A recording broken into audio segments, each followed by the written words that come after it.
بسم اللہ الرحمن الرحیم۔ السلام علیکم دوستو، دنیا بھر کی خبروں میں آج آپ سنیں گے، لیکن اس سے پہلے اگر ہو سکے تو لائک، سبسکرائب اور بیل آئیکن کا بٹن ضرور دبا لیں، شکریہ۔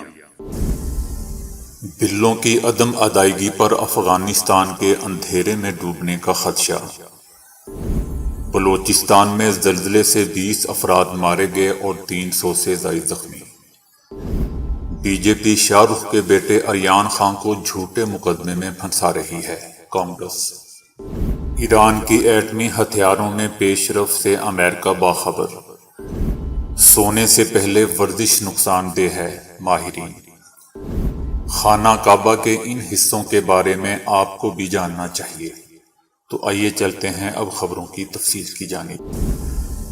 بجلی کے بلوں کی عدم ادائیگی پر افغانستان اندھیرے میں ڈوب سکتا ہے، جس کے بعد موسم سرما میں عام افغانیوں کی زندگی مزید سخت ہو سکتی ہے۔ الجزیرہ کی خبر کے مطابق افغانستان کی ریاستی پاور کمپنی نے افغانستان میں موجود اقوام متحدہ کے مشن سے $90 ملین امداد کی درخواست کی ہے، تاکہ وہ بجلی کی فراہمی معطل ہونے سے قبل وسط ایشیائی ممالک کو ان کے بل ادا کر سکے، کیونکہ ان ممالک کی جانب سے بلوں کی ادائیگی کے لیے دی گئی 3 ماہ کی مہلت گزر چکی ہے۔ طالبان کے برسر اقتدار آنے کے بعد پڑوسی ممالک کو بلوں کی ادائیگی نہیں کی گئی ہے، جو افغانستان میں بجلی کی 78% تک طلب پوری کرتے ہیں، جس کا اہم سبب امریکہ اور اس کے اتحادیوں کی جانب سے ملک کے بیرون ملک اثاثوں کو منجمد کرنے کی وجہ سے ملک میں جاری معاشی بحران ہے۔ افغانستان وسط ایشیائی ممالک ازبکستان، تاجکستان، ترکمانستان اور ایران کو بجلی قیمت میں مجموعی طور پر ماہانہ $20 سے $25 ملین کی ادائیگی کرتا ہے، لیکن 3 ماہ سے عدم ادائیگی پر یہ رقم $62 ملین پر پہنچ گئی ہے، اور یہ ممالک کسی بھی دن افغانستان کو بجلی کی فراہمی بند کر سکتے ہیں۔ افغانستان نے اقوام متحدہ سے انسانی بنیادوں پر افغان عوام کی مدد کرنے کی درخواست کی ہے، بجلی کی فراہمی کو جاری رکھنے کے لیے $90 ملین امداد طلب کی ہے، کیونکہ اس ہفتے کے آخر تک یہ رقم بڑھ کر $85 ملین تک جا پہنچے گی۔ تاہم اقوام متحدہ نے ابھی تک اس درخواست کا کوئی جواب نہیں دیا۔ دوستو، یاد رہے کہ افغانستان میں بجلی کی لوڈ شیڈنگ معمول کا حصہ ہے، اور امریکی دور حکومت میں بھی ملک میں بجلی کی قلت کا سامنا تھا، جس کا الزام طالبان کی جانب سے ٹرانسمیشن لائنوں پر حملے کو قرار دیا جاتا تھا۔ افغانستان میں بجلی کی سالانہ طلب تقریباً 1600 میگا واٹ ہے، تاہم hydro power plant solar panel سے ملکی ضروریات کا صرف 22% ہی پورا ہوتا ہے۔ بلوچستان کے مختلف علاقوں میں زلزلے نے تباہی مچا دی ہے، جس کے باعث 20 افراد مارے گئے اور متعدد زخمی ہو گئے۔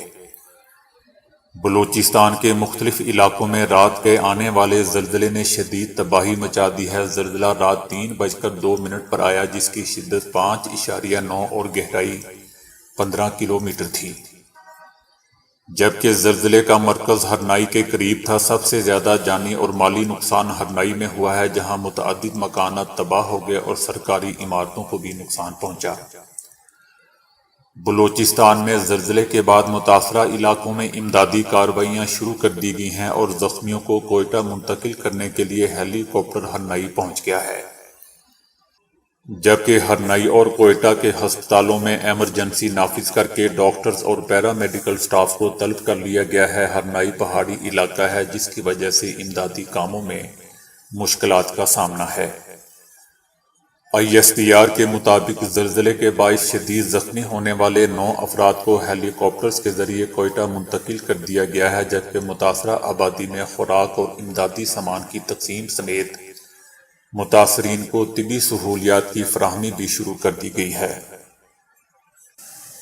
ISPR کے مطابق IGFC بلوچستان بھی ہرنائی پہنچ گئے ہیں اور خود نقصانات کا جائزہ لے رہے ہیں، جبکہ urban search and rescue team بھی راولپنڈی سے روانہ کر دی گئی ہے۔ وزیر اعظم عمران خان نے بلوچستان کے مختلف علاقوں میں زلزلے کے نتیجے میں قیمتی جانی اور مالی نقصان پر گہرے دکھ اور افسوس کا اظہار کیا ہے، اور متعلقہ وفاقی اداروں کو ریلیف فراہمی میں حکومت بلوچستان کو تمام ممکنہ معاونت کی فراہمی کی ہدایت کر دی ہے۔ بھارتی نیشنلسٹ کانگریس پارٹی نے کہا ہے کہ شاہ رخ خان کے بیٹے آریان خان کو جھوٹے مقدمے میں پھنسایا جا رہا ہے اور این سی بی کے ذریعے مقدمے میں ہیرا پھیری کی جا رہی ہے۔ جب بحری جہاز پر این سی بی نے چھاپا مارا تھا، اس وقت آریان خان کو 2 نامعلوم افراد کے ساتھ جاتے ہوئے دیکھا گیا۔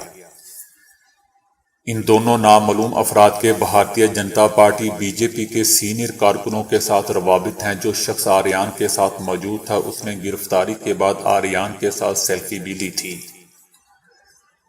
جو بعد میں سوشل میڈیا پر وائرل ہو گئی تھی۔ این سی بی نے اس شخص کے بارے میں لا علمی کا اظہار کرتے ہوئے کہا تھا کہ اس کا تعلق ایجنسی سے نہیں ہے۔ ہم نے اس شخص کا سراغ لگایا، جس سے معلوم ہوا کہ اس شخص کا تعلق بی جے پی سے ہے اور یہ ایک پرائیویٹ جاسوس ہونے کا دعوے دار بھی ہے۔ یہ دونوں بی جے پی کے نمائندے ہیں۔ ان کے بی جے پی رہنماؤں اور نریندر مودی کے ساتھ تصاویر بھی موجود ہیں۔ این سی بی نے اس پر رد عمل دیتے ہوئے کہا ہے کہ آریان کے ساتھ موجود یہ دونوں افراد آزاد گواہ ہیں۔ اس کے علاوہ این سی بی نے اس معاملے میں مزید کوئی تفصیلات بتانے سے انکار کر دیا۔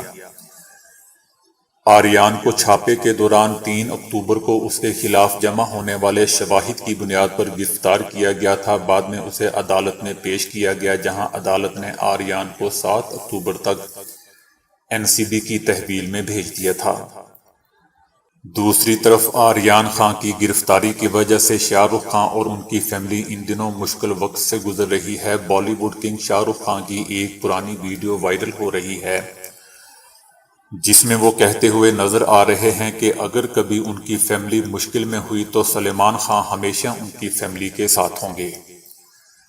وہ سلمان خان پر بھروسے اور اعتماد کا اظہار کرتے ہوئے نظر آ رہے ہیں۔ ایک گیم شو کے دوران ایک موقع پر سلمان خان نے شاہ رخ سے پوچھا تھا کہ زندگی کے نشیب و فراز میں کوئی ہے آپ کے ساتھ؟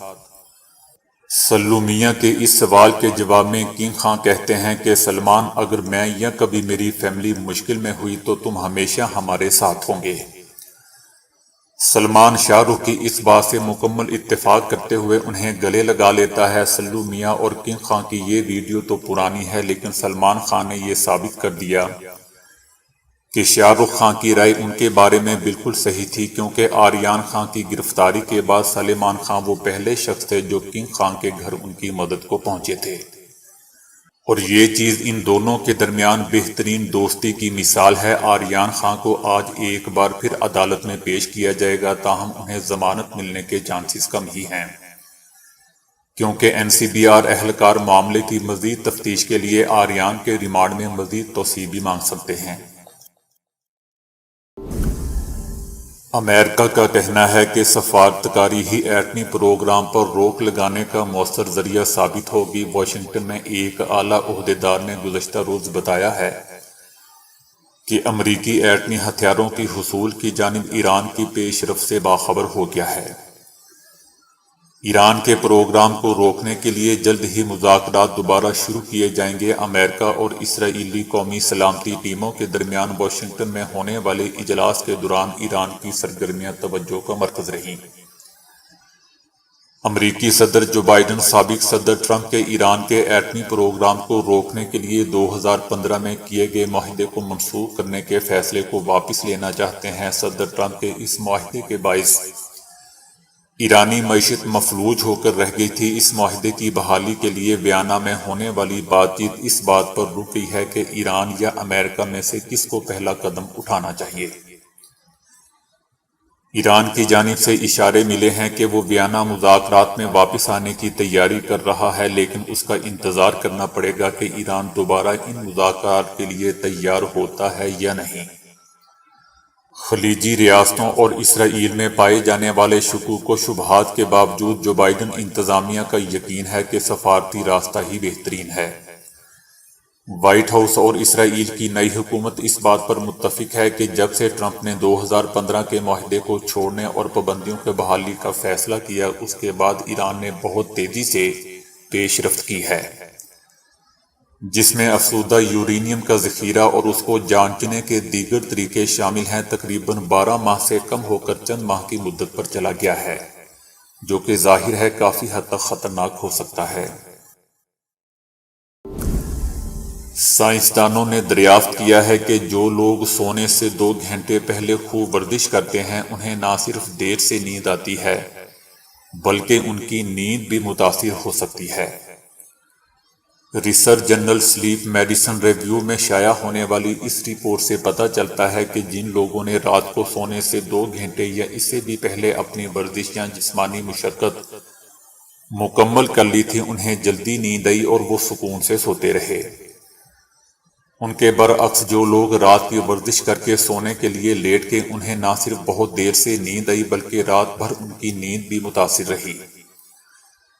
آسان الفاظ میں اس تحقیق کا مطلب یہ ہے کہ اگر آپ ورزش اور جسمانی مشقت کے بہتر فوائد حاصل کرنا چاہتے ہیں تو سونے سے کم از کم 2 گھنٹے سے پہلے انہیں مکمل کر لیجیے۔ دوستو، یاد رہے کہ آج کل فٹنس کلبز رات کو دیر تک کھلے رہتے ہیں جہاں دن بھر کی مصروفیت کے بعد تھک کر آنے والے خواتین اور حضرات ورزش کرتے ہیں تاکہ ان کی صحت اچھی اور فٹ رہے۔ حالیہ تحقیق سے یہ خیال غلط ثابت ہوا ہے اور رات کو دیر سے ورزش کرنے کے منفی اثرات ہی سامنے آئے ہیں۔ اس تجزیے کے بعد ماہرین نے خبردار کیا ہے کہ سونے سے پہلے سخت قسم کی ورزش سے بھی گریز کرنا چاہیے۔ خانہ کعبہ روئے زمین پر مسلمانوں کے لیے نماز کا قبلہ ہے اور حجاج کرام اس کے گرد طواف کرتے ہیں، جس کی اونچائی 15 میٹر ہے۔ خانہ کعبہ سے ملحق مختلف چھوٹی تعمیرات اور حصے ہیں جو اسی کا حصہ بن گئے ہیں۔ ان کی تعداد 13 ہے اور ہر ایک کا اپنا نام ہے۔ ان حصوں کے نام قدیم اور ہزاروں سالوں سے معروف ہیں۔ یہ حضرت ابراہیم علیہ السلام کے ہاتھوں بیت اللہ کی تعمیر کے وقت سے ہی اسی طرح ہیں۔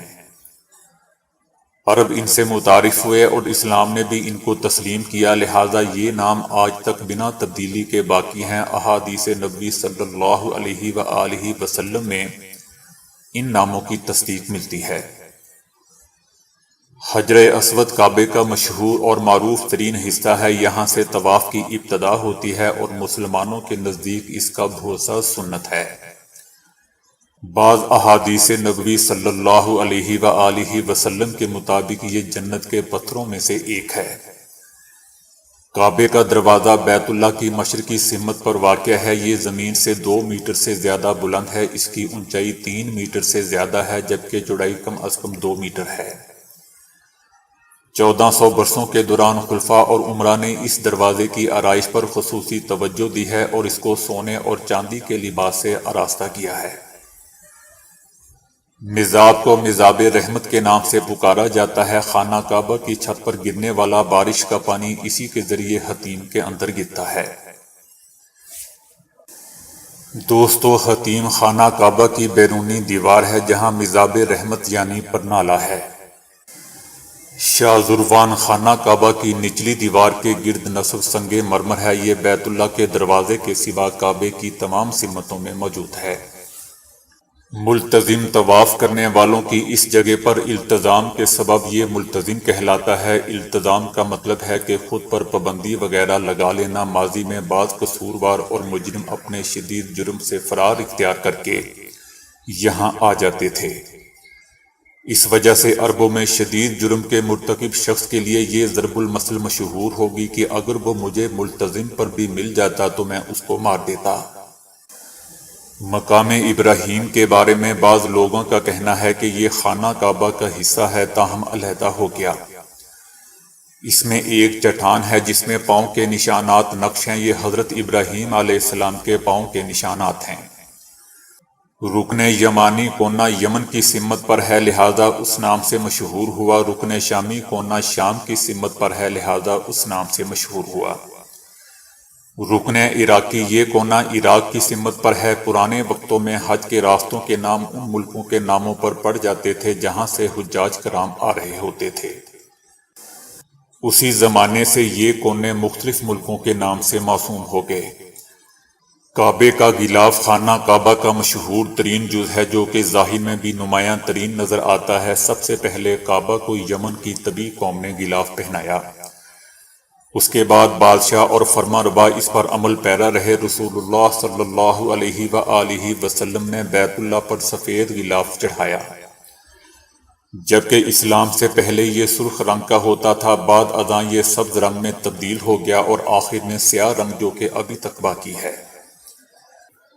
اس کے بعد بادشاہ اور فرما روا اس پر عمل پیرا رہے رسول اللہ صلی اللہ علیہ وآلہ وسلم نے بیت اللہ پر سفید غلاف چڑھایا، جبکہ اسلام سے پہلے یہ سرخ رنگ کا ہوتا تھا، بعد میں یہ سبز رنگ میں منتقل ہوا اور آخر میں سیاہ رنگ جو کہ ابھی تک باقی ہے۔ بورے سنگ مرمر کی پٹی حجر اسود کے کونے کی سمت سے زمین پر کھینچی گئی ایک لکیر ہے جو طواف کی ابتدا اور اختتام کی علامت ہے۔ تو دوستو ابھی کے لیے اتنا ہی۔ ویڈیو کو لائک اور شیئر کرنے کا بہت بہت شکریہ۔